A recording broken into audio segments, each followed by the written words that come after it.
Okay, so I'm just going to introduce you. Hello, everyone, and welcome to Adara Live. I'm Adara, and today this is Nicolette. Nicolette, Eustace and I met, I don't know, 5 or so years ago. Goodness, time flies, hair grows. And she is a clinical hypnotherapist. And I remember when she came on the Passionpreneur TV show, she was dead afraid to even have a camera in her face, let alone express how she feels and what she does. Anyway, over the time, and being a client of yours, I've come and done some hypnotherapy with you as well. You are just such a calming, beautiful, genuine soul, Nicolette. I really need you to know that. You hold this beautiful love presence, and you really allow people to show up and show themselves and feel safe in letting themselves just to be. And I think that's why I really wanted to have you on the show again, is because I wanted to talk about this time that we're in and how people are feeling a little unsettled, like we had spoke about, feeling a bit nerve-wracked around what's to come, anxious, all these things. And I'm sure you're seeing it in your practice as well, right? Mm-hmm. And how we can convert ourselves to feeling peaceful and calm and centered. So how do we do it? What's happening? How do we do it? Well, first, thank you for those lovely words. That was very touching, actually. Thank you. And, kudos to you for taking somebody who was, scared, very scared, and just making me feel very comfortable. And that meant a lot to me. So thank you for that. Yeah. Wow. So the time we're in right now is, unprecedented, unusual, unfamiliar, all of those uns. And what I'm noticing myself and through my practice is that we're kind of grappling for tools. Some of them we think we have already, some of them are new. And I don't know about you, but I'm getting kind of inundated with all of the things I should be doing, shouldn't be doing. And that's funny, because I just put out a message today that I am overwhelmed with information.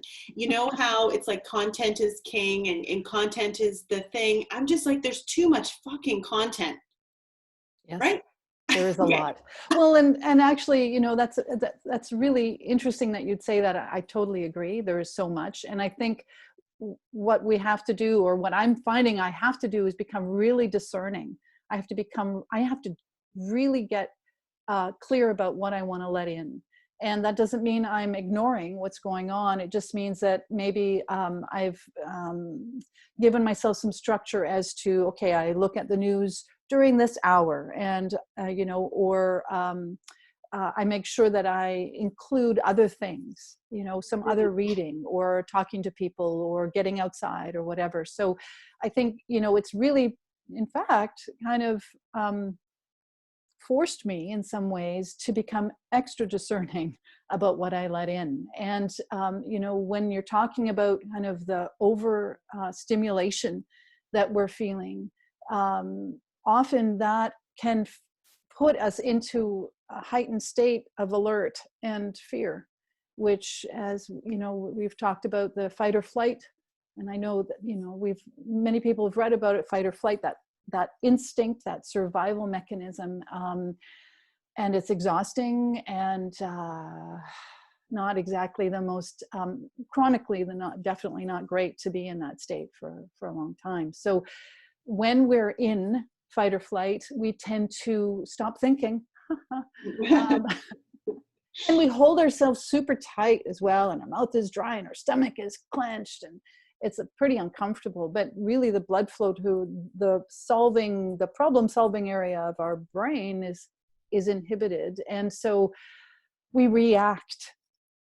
Lots of knee-jerk reaction, and you see it all over the place, with people who are frightened and their reaction to things that maybe 20 minutes or 20 days or whatever later, they're like, whoa, really? Did I do that? Did I say that? Did I feel, So part of the, coping strategy is calm, or creating more and more calm for ourselves. because we don't know what's going on out there, but what can I do in my own home to create a sense of calm? And, you know, you mentioned when we were talking earlier, yoga. Wonderful, wonderful way of creating calm. Even if it's only 20 minutes, you know, sit in 1 or 2 or 3 poses if that feels good. You know, breathing, breath techniques, amazing breath work that's out there that almost instantly brings the body back to the opposite of fight or flight, which is the parasympathetic, or I think they call it rest and digest, where we actually now have blood flow through to the whole body. So our muscles are more relaxed, and of course we're getting more blood, more oxygen-rich blood to the brain. I'm now thinking about solutions rather than reactions. I'm feeling more responsive rather than reactive. And we then feel more proactive too. Sorry. Yeah, can I just mention here, Yeah. I feel like people have a hard time letting go of the clench and the grasp because they feel like the calm will lead them astray, or they'll miss something, or it's not real, right? When in actual fact, it's almost the reverse in a sense most of the time, right? Like it is in the calm presence where we find presence and we find the truth and we can listen, and things come to us out of almost nowhere, where we get this real sense of alignment or grounding. But people are just, some people feel like that's unsafe almost to like listen deep because they'll miss something or. Well, I think you're right. And you're right about the irony being the opposite of that. Because if you think about it, if you think about when you get news that isn't great, if you get bad news, typically it's almost like we stop listening, because we do actually. We kind of go into shutdown mode. You know, there's fight, flight, or freeze actually. And if it's really traumatic, we do a shutdown, right? We kind of feel paralyzed. We feel even more helpless. And so I did that. I have to admit, I did that for the first week of the news of the COVID, of staying home. I didn't fight. I didn't flight. I froze. I was just like, I don't know what to do. Okay. And the thing is, you know, I'm not saying there's anything wrong with it, because it isn't. And that's sort of experience is actually the body. Like it's the body doing that. And that's the fantastic thing about our survival mechanism. It's why we're still on the planet, is it kicks in when we feel threatened and it overrides. Now, we can't control what's going on outside, but what we can do is control what's going on in here and in our immediate environment, or as much as possible, right? And so that comes to language, what we say to ourselves, you know, our attitude. You know, if my office, I can't go into my office, or I could go, but nobody will visit me there. So not right now. And I could get really stuck on what a drag that is, and how disappointing that is, and how frustrating that is. I could get really stuck around that and get really angry and maybe depressed about it, or, you know, just kind of like, or I could, I mean, it's the truth. It's I've done everything I possibly can, and there's nothing I can do about it right now, but I can look at other solutions. And so, you know, seeing clients using a safe platform. For some people, that's simply over the phone. For other people, it's more of a visual. But to begin to look at what I can do at this time. That doesn't mean it can't change ahead. And, you know, hopefully soon I'll be able to see clients in my office again. Yay. And in the meantime, what can I do? That changes the whole way I look at it. I think those are things that we can begin to do for ourselves. So, you know, rather than dwelling on what I can't do, if I begin, even if it's just baby steps, to begin to notice what I can do. And that might be, you know what, I can do yoga today.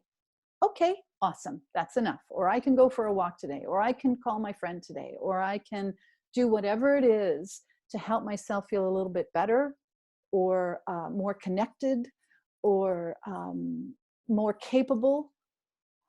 And in that frame of mind, to your point, in that frame of mind is when we become the most creative, when we find solutions, when we feel connected.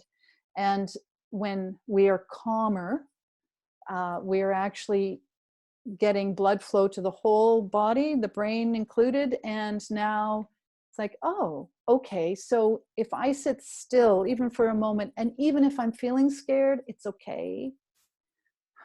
Or if I'm feeling whatever, it's okay.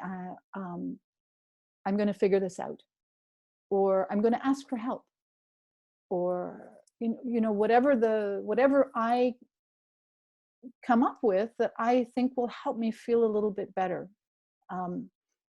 That's where we begin to build from, and that's compassion for ourselves, because we're human and we're going to feel stuff.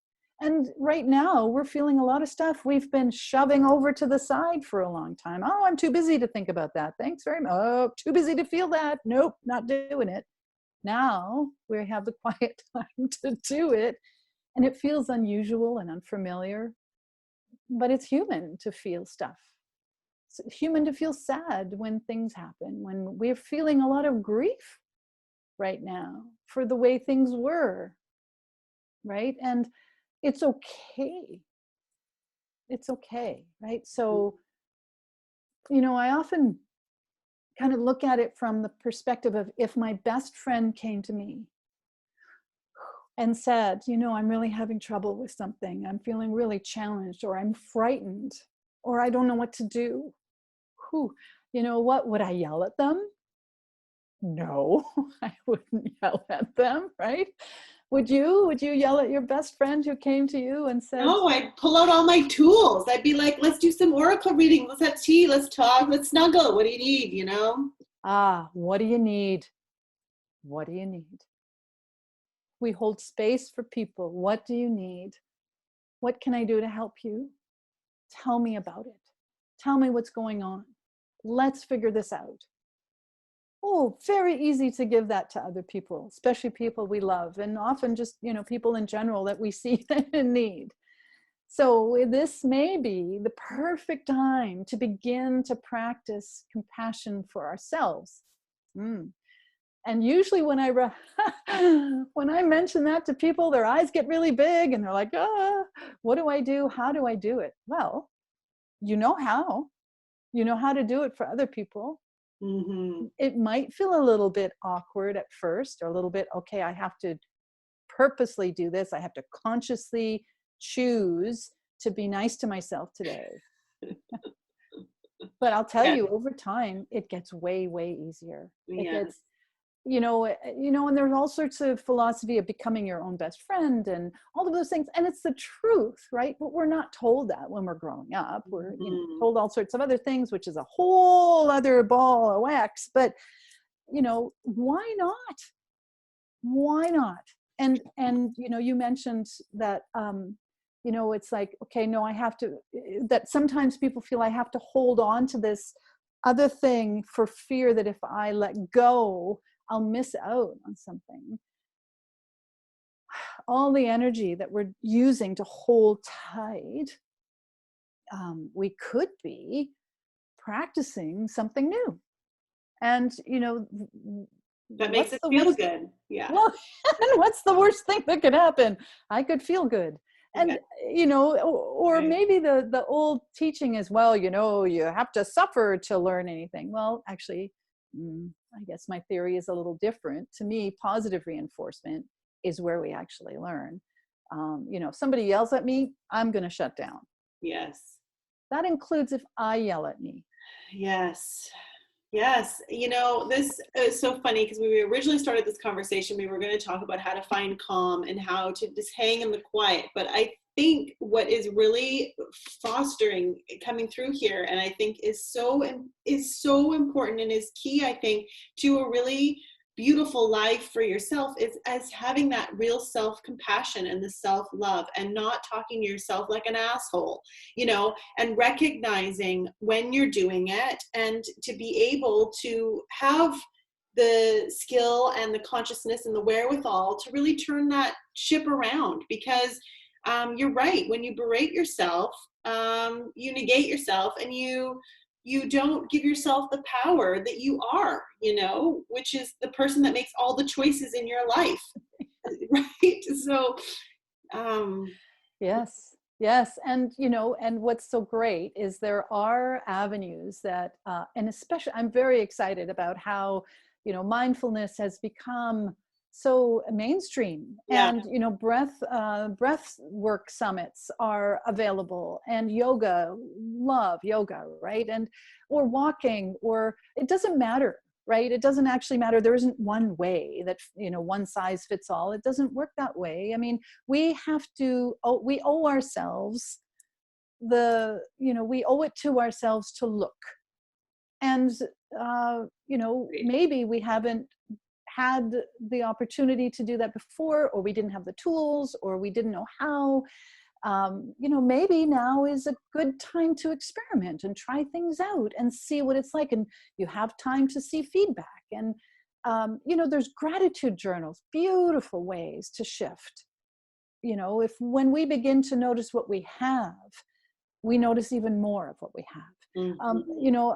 I love to walk. And when I in the city and I'm walking to my office, it's kind of, it's near Granville Island. It's pretty busy, right?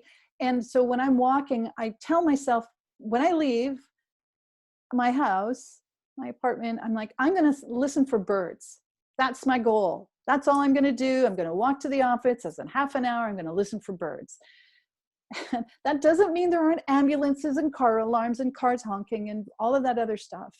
But I'm listening for, the sparrows and the finches and whatever it is, the seagulls, sure, the crows.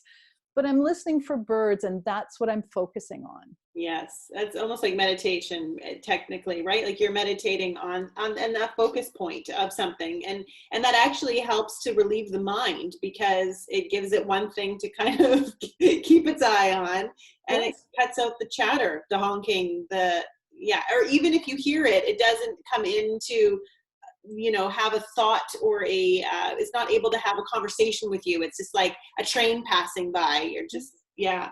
It's true. And to be fair, I'm still aware of what's going Mm-hmm. on. I'm not going to walk into traffic or anything like that, but it's a focus on one thing. And that's a trance. Mm-hmm. That is meditative. It is a trance state, right?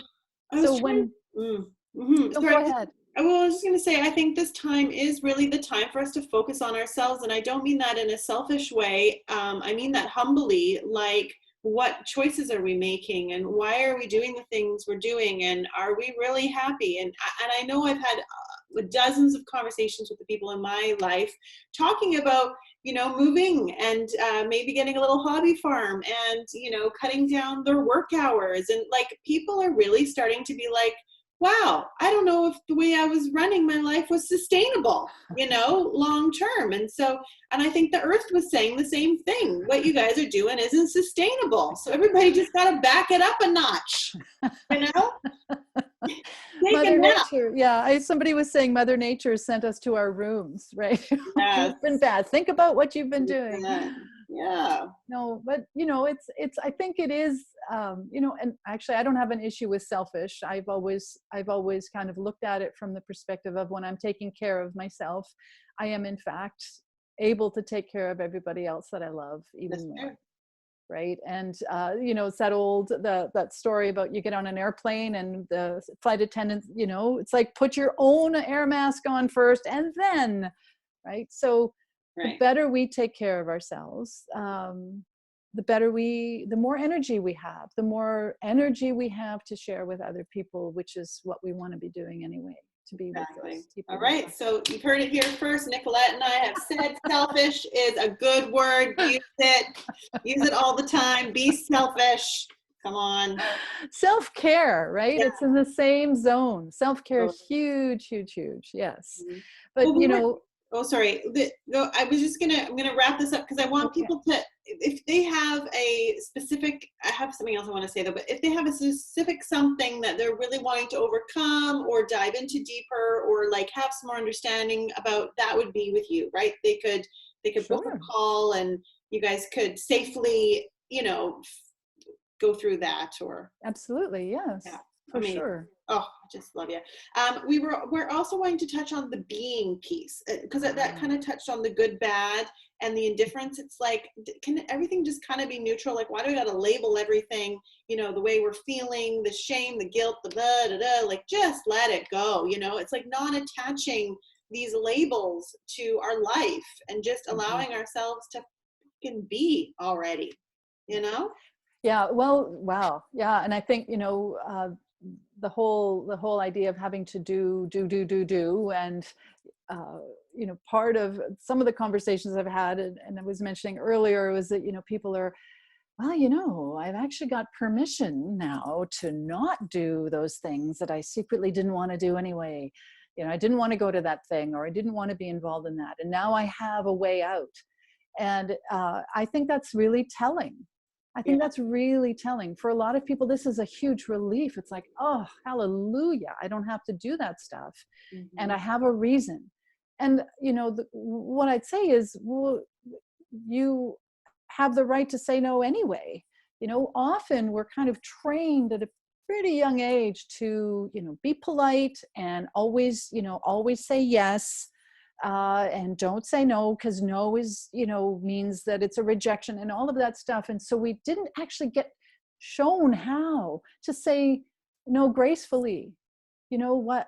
And there's so many different ways, right? So I'd say, boy, if you're feeling relief about not having to do right now, that's a wonderful feedback situation where you're like, okay, what could I get rid of? Marie Kondo is a great example of that.